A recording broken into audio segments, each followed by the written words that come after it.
Good morning students. ఈరోజు మనం ఈ క్లాస్లో యూనిట్ 2కు సంబంధించినటువంటి సమాచారాన్ని డిస్కస్ చేద్దాం. ఇంతవరకు మనం we are successful completed the first unit up to end of yesterday video.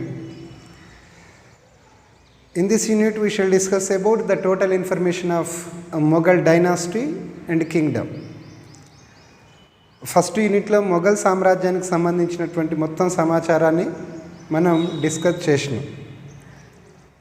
And yesterday we shall discuss about how to decline the Mughal empire at the end of the stage. చివరి దశలో వాళ్ళు ఎలా పతనం చెందారు అనేటటువంటి అంశాన్ని కూడా మనం సంక్షిప్తంగా వివరించడం జరిగింది. మరి ఈరోజు క్లాసులో మన థర్డ్ సెమిస్టర్లో సెకండ్ యూనిట్ మనకేందంటే ప్రాంతీయ రాజ్యాల అవతరణ. ముఖ్యంగా అందులో మరాఠాలు మరియు సిక్కులు అనేటటువంటి వాళ్ళ గురించి ఎక్కువగా మనం ఫోకస్ చేయవలసి ఉంటుంది. సో ప్రతిగా కొన్ని మిగతా రాజ్యాలు కూడా ఇక్కడ స్థాపించారు, వాటి గురించిన సమాచారం కూడా మనం సంక్షిప్తంగా చూద్దాం. సో ముఖ్యంగా ఎక్కువ ఇంపార్టెన్స్ మాత్రం మనకి మరాఠాలు, సిక్కులు. ముఖ్యంగా మరాఠాలలో శివాజీ చరిత్ర మరి అతని పరిపాలనా విధానం, అలాగే పీష్వాలు, శివాజీ తదనంతరం వచ్చినటువంటి పీష్వాల యుగం గురించి మనకు ఎక్కువగా క్వశ్చన్స్ అడుగుతూ ఉంటాడు. So most of the topics of this unit. So but in another regional states also established in this country after the decline of Mughal Empire. Mughal సామ్రాజ్యం తర్వాత వాటి పునాదుల మీద అవతరించినటువంటి కొన్ని చిన్న స్వతంత్ర రాజ్యాల గురించి మనం చూద్దాం. అందులో మొదటిది ఏంటంటే బెంగాల్ ప్రాంతం ఎలా స్థాపించబడింది, మరి ఎలా అది బ్రిటిష్ వారికి వాళ్ళ చేతిలోకి వెళ్ళిపోయింది అనేటటువంటి అంశం మీద ఈ వీడియోలో మనం చూద్దాం. సో బెంగాల్ అనేది మనందరికీ తెలిసిందే, తూర్పున ఉన్నటువంటి ఒక ప్రాంతం. ఇప్పుడున్నటువంటి బంగ్లాదేశ్, తర్వాత పశ్చిమ బెంగాల్, బీహార్, ఒడిస్సా, ఇవన్నీ ఒకప్పుడు బెంగాల్ ప్రావిన్స్లో ఉన్నటువంటి ప్రాంతాలు. Once upon a time these states are include in Bengal province under the administration of Mughal kingdoms. So ఈ బెంగాల్ ప్రాంతాన్ని వారసత్వంగా పరిపాలన చేసేటటువంటి బాధ్యతలను మొట్టమొదట పొందినటువంటి వ్యక్తి ఎవరంటే ముర్షిద్ కులీ ఖాన్. సో ఈ acted as a governor of Bengal between 1770 to 1727. 1717 నుంచి 27 మధ్యన బెంగాల్ ప్రాంత పాలకుడిగా ఇతడు ఉంటాడు. యాక్చువల్గా ఇతడు తొలుత హిందూ, అసలు ముస్లిం పాలకుడు కాదు. ఔరంగజేబ్ పరిపాలన చేస్తున్నటువంటి సమయంలోనే ఈ ముర్షిద్ కులీ ఖాన్ ఇతని యొక్క సమర్థతను, భుజశక్తిని, తెలివితేటలను మెచ్చుకొని అతన్ని ఇస్లాం మతంలోకి కన్వర్ట్ చేసి అతనికి నాయక్ సుబేదార్ అనేటటువంటి ఒక పదవినిచ్చి బెంగాల్కు పంపించడం జరిగింది. బెంగాల్కి నాయక్ సుబేదార్ అంటే డిప్యూటీ సుబేదార్. అంటే బెంగాల్ అనేది ఒక సుబాకి అధిపతి ఎవరు? సుబేదార్. సో నాయక్ సుబేదార్ అంటే సుబేదార్కి అసిస్టెంట్గా ఇతన్ని బెంగాల్కు పంపిస్తాడు. ఔరంగజేబ్ మరణించిన తర్వాత ఫరూక్ సియార్ రాజ్యానికి వస్తుంది. ఈ ఫరూక్ సియార్ బెంగాల్కి గవర్నర్గా ఈ ముర్షిద్ కులీ ఖాన్ని ప్రకటించడం జరిగింది, బెంగాల్కి గవర్నర్గా. అలాగే 1719లో ఒడిశాకు కూడా గవర్నర్గా ఇతన్ని నియమిస్తాడు. అంటే బెంగాల్ ఇటు ఒడిశా రెండు ప్రాంతాలు కూడా ముర్షిద్ కులీ ఖాన్ చేతిలోకి వస్తాయి అన్నట్టు. దాంతో ఇతడు ఏం చేస్తాడు, రాజధానిని ఢాకా నుంచి ముర్షిదాబాద్కి మార్చివేసి సంవత్సరానికి ఇంత కప్పం మొఘల్ చక్రవర్తికి చెల్లిస్తూ ఈ ప్రాంతాన్ని స్వతంత్రంగా పరిపాలన చేయటం మొదలుపెట్టాడు. దానివల్ల ఇతడు మంచి దక్షత కలిగినటువంటి పరిపాలనా దక్షుడిగా పేరు ప్రఖ్యాతులు పొందిండు. అలాగే బెంగాల్ ప్రాంతంలో వర్తక వ్యాపారాల వృద్ధి కోసం కూడా ఇతడు చాలా సహకరించాడు. వ్యవసాయ అభివృద్ధికి కూడా ఎంతో కృషి చేశాడు. ముఖ్యంగా రైతులకు టక్కావి రుణాలు ఇచ్చాడు.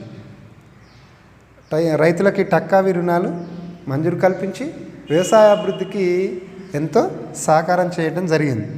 అలాగే ఇంగ్లీష్ ఈస్ట్ ఇండియా కంపెనీ పైన నియంత్రణ కూడా విధించింది. అంటే వాళ్ళు ఇష్టం వచ్చిన కాడ వర్తక వ్యాపారాలు నిర్వహించుకోకుండా వాళ్ళకంటూ ఒక ప్రత్యేకమైనటువంటి స్థానాన్ని, ప్లేస్ని డిక్లేర్ చేసి అక్కడ మాత్రమే వాళ్ళు వర్తక వ్యాపారాలు చేసుకోవాలి, మిగతా ప్రాంతంలోకి వాళ్ళు ప్రవేశించరాదు అని ఒక కఠినమైనటువంటి నిబంధనను వీళ్ళ మీద విధించి వాళ్ళ యొక్క కార్యకలాపాలపైన ఎప్పుడు కూడా నిఘా ఉంచేవాడు అన్నట్టు. సో ఈ విధంగా బెంగాల్ని స్వతంత్రంగా పరిపాలన చేసినటువంటి వ్యక్తిగా ఈ ముర్షిద్ కులీ ఖాన్ మనకు కనిపిస్తుంది. మరి ముర్షిద్ కులీ ఖాన్ మరణించిన తర్వాత షుజావుద్దీన్ అనేటటువంటి వ్యక్తి అతని అల్లుడు సింహాసనానికి వస్తాడు. ముర్షిద్ కులీ ఖాన్ యొక్క అల్లుడు షుజావుద్దీన్. ఇతడు 1727 నుంచి 39 సంవత్సరాల మధ్యన పరిపాలన చేయడం జరిగింది. అంటే approximately nearly 12 years he ruled of Bengal. బెంగాల్ని 12 సంవత్సరాలు ఇతడు పరిపాలన చేస్తాడు. మరి ఇతడు బెంగాల్ గవర్నర్గా ఉన్నటువంటి సందర్భంలో మహమ్మద్ షా అనేటటువంటి మొఘల్ చక్రవర్తి బీహార్కు కూడా ఇతన్ని గవర్నర్గా నియమిస్తాడు.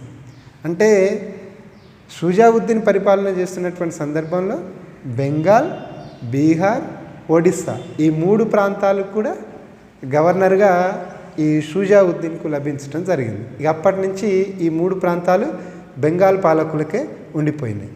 మరి ఇతడు మరణించిన తర్వాత ఇతని కుమారుడు సర్ఫరాజ్ ఖాన్ సింహాసనానికి వస్తాడు. సర్ఫరాజ్ ఖాన్ 1739 నుంచి 40, జస్ట్ ఈ రూల్ ఓన్లీ 1 year. ఇతడు తన డిప్యూటీ గవర్నర్గా నియమించబడ్డటువంటి అలీవర్దీ ఖాన్ చేతిలో చంపబడతాడు. అవునా, తన డిప్యూటీ గవర్నర్గా ఉన్నటువంటి అలీవర్దీ ఖాన్ చేతిలో సర్ఫరాజ్ ఖాన్ ఓడించబడి చంపబడతాడు. సో 1740లో అలీవర్దీ ఖాన్ ఇక్కడ బెంగాల్ ప్రాంత పాలకుడిగా గవర్నర్గా వస్తాడు. ఈ రూల్ 740 to 756. సో ఇతడు బెంగాల్కు గవర్నర్గా నన్ను ప్రకటించండి అని చెప్పాలని ఢిల్లీ చక్రవర్తికి మహమ్మద్ షాకి ఇతడు 2 కోట్ల రూపాయల లంచం ఇస్తాడు. తర్వాత కూడా మళ్ళీ లంచాలు అడుగుతుంటే అది ఇవ్వకుండా ఇక్కడ అతన్ని ఎదిరించి వ్యతిరేకత ప్రకటించి బెంగాల్ని స్వతంత్రంగా పరిపాలన చేస్తాడు. మరి ఇతని కాలంలోనే బెంగాల్పై మరాఠా దాడులు కూడా ప్రారంభమవుతాయి.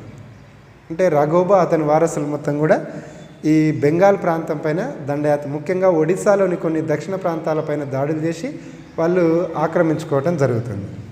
అలాగే ఇతడు ఇంగ్లీష్ ఈస్ట్ ఇండియా కంపెనీ, ఫ్రెంచి కంపెనీల పైన నియంత్రణ విధిస్తాడు. ఎప్పటికప్పుడు వాళ్ళని కనుక్కుంటాడు. కానీ దురదృష్టవశాత్తు ఇతడు 1756లో మరణిస్తాడు. ఇతడు మరణించిన తర్వాత ఇతని కుమారుడు సిరాజుద్దౌలా ఈ బెంగాల్ ప్రాంత పాలకుడిగా రావటం జరుగుతున్నది. అతడు 1756 నుంచి 57 వరకే పరిపాలన చేస్తాడు. మరి ఇతని కాలంలో జరిగినటువంటి చిన్న ఇన్సిడెంట్ ఏంటంటే, ఈ ఇంగ్లీష్ వాళ్ళు, ఫ్రెంచి వాళ్ళు వర్తక ఆధిపత్యాల కోసం వాళ్ళ మధ్యన ఒక శత్రుత్వ భావన అనేది పెరిగిపోతుంది. దాంతో వీళ్ళని అణచడం కోసం ఒకానొక సందర్భంలో ఈ ఇంగ్లీష్ వాళ్ళు కలకత్తా వద్ద పెద్ద కోటను నిర్మించుకుంటారు. అదేంటంటే సెయింట్ విలియం కోట. దానికి సిరాజుద్దౌలా యొక్క అనుమతి తీసుకుంటారంటే లేదు. దానితో ఇతడు కోపంతో ఇంగ్లీష్ వాళ్ళని మొత్తం కూడా అంచడం కోసం తన సైన్యంతో ఈ కలకత్తా విలియమ్స్ కోట పైన దాడికి వెళ్తారు. దాడిలో బ్రిటిష్ వాళ్ళని మొత్తం కూడా బంధిస్తారు. సుమారు 230 మందిని బందీలుగా పట్టుకుని ఒక చిన్న గదిలో బంధిస్తే తెల్లారి ఆ తలుపు తీసేసరికి అందులో కేవలం 23 మంది మాత్రమే మనకు బ్రతుకుతారు అన్నట్టు, మిగతా వాళ్ళంతా చనిపోతారు. సో దానినే చరిత్రలో కలకత్తా చీకటి గది ఉదంతం అని పిలుస్తారు. ఈ కలకత్తా చీకటి గది ఉదంతానికి కారకుడు సిరాజుద్దౌలా. ఇది ఎప్పుడు జరిగిందంటే 1757 జూన్ 20న జరిగింది. సో దానితో ఈ మద్రాసులో ఉండేటటువంటి English east India company Robert Clive అనేటటువంటి ఒక వ్యక్తినిచ్చి ఈ బెంగాల్ పైన దాడికి పంపించడం జరుగుతుంది. దీంట్లో ఈ ఇంగ్లీష్ ఈస్ట్ ఇండియా కంపెనీ సైన్యానికి ఈ సిరాజుద్దౌలా సైన్యానికి మధ్యన 1757లో ప్లాసీ అనేటటువంటి ప్రాంతంలో యుద్ధం జరుగుతుంది. అది భాగీర నది ఒడ్డున ఈ సాలుక్షాలు ఉంటాయి, అక్కడ యుద్ధం జరుగుతుంది. ఆ యుద్ధంలో ఇతడు సిరాజుద్దౌలా ఓడించబడి చంపబడతాడు.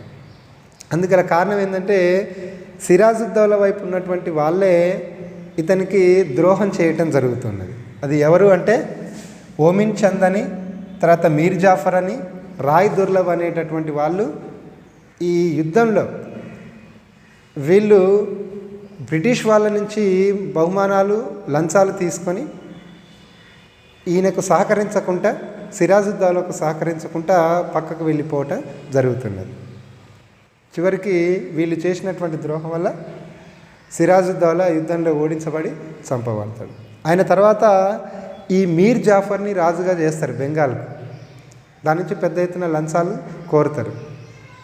తర్వాత అది ఫస్ట్లో ఇస్తాడు మీర్ జాఫర్, కానీ తర్వాత ఇవ్వననేసరికి మీర్ జాఫర్ని తొలగించి మీర్ కాసిమ్ని సింహాసనం మీద కూర్చోబెడతారు. సో మీర్ కాసిం కూడా మొదట ఆంగ్లేయులకు విధేయుడిగా ఉన్నప్పటికీ వాళ్ళు గొంతెమ్మ కోరికలు కోరటంతో మీర్ కాసిం కూడా ఎదురు తిరుగుతాడు. సో అలా మీర్ కాసిం ఎప్పుడైతే ఎదురు తిరుగుతారో బ్రిటిష్ వాళ్ళు వీళ్ళని అంచడం కోసం బక్సార్ అనేటటువంటి ప్రాంతం వద్ద యుద్ధానికి దిగుతారు. ఈ బక్సార్ యుద్ధంలో దురదృష్టవశాత్తు మీర్ కాసిం, అయోధ్య నవాబు వీళ్ళందరూ కూడా కూటమిగా ఏర్పడ్డప్పటికీ ఓడిపోతారు. సో ఓడిపోవటంతో ఈ 1764లో బెంగాల్ ప్రాంతం మొత్తం కూడా ఈ బ్రిటిష్ వాళ్ళ చేతిలోకి, ఇంగ్లీష్ ఈస్ట్ ఇండియా కంపెనీ చేతిలోకి వెళ్ళిపోవటం జరుగుతుంది. సో అలా మొట్టమొదట భారతదేశంలో బెంగాల్ ప్రాంతం అనేది ఇంగ్లీష్ వారి ప్రత్యేక చర్యలో భాగం. బెంగాల్ ప్రాంతంలో మొట్టమొదట దివానీ హక్కును పొందే ప్రాంతంగా ఈ బెంగాల్ అనేది నిలిచిపోయింది.